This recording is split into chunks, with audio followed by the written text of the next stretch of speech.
ఉంటాయి. Chief minister, deputy chief minister స్థాయిలో మీరు ఒక ప్రకటన చేసి వదిలేస్తే దానికి డాక్యుమెంటరీ ఎవిడెన్స్ చూపెట్టండి. 7 కొండలు అంటాం.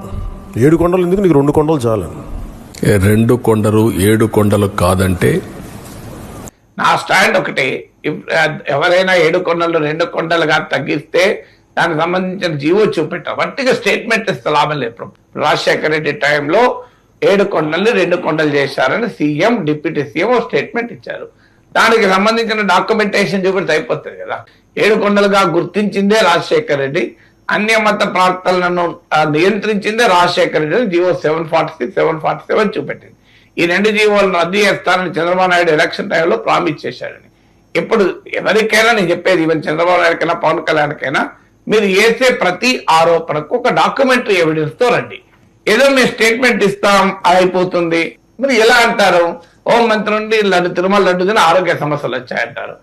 ఏ హాస్పిటల్లో ఏ కేసు రిపోర్ట్ అయింది, డాక్యుమెంటరీ ఎవిడెన్స్ ఉండాలి కదా. తర్వాత బాత్రూమ్ కెమికల్స్ కలిపారు అని చూపెట్టండి. లడ్డూలో ఎలా బాత్రూమ్ కెమికల్స్, ఏ కెమికల్స్ కలిశాయి, ఆ కెమికల్స్ తో ఎట్లా లడ్డు చేస్తుంది, హార్పిక్ తో లడ్డు ఎట్లా చేస్తారు, ఫినాయిల్ తో లడ్డు ఎలా చేస్తారు, యాసిడ్ తో లడ్డు ఎలా చేస్తారు చూపెట్టచ్చు కదా.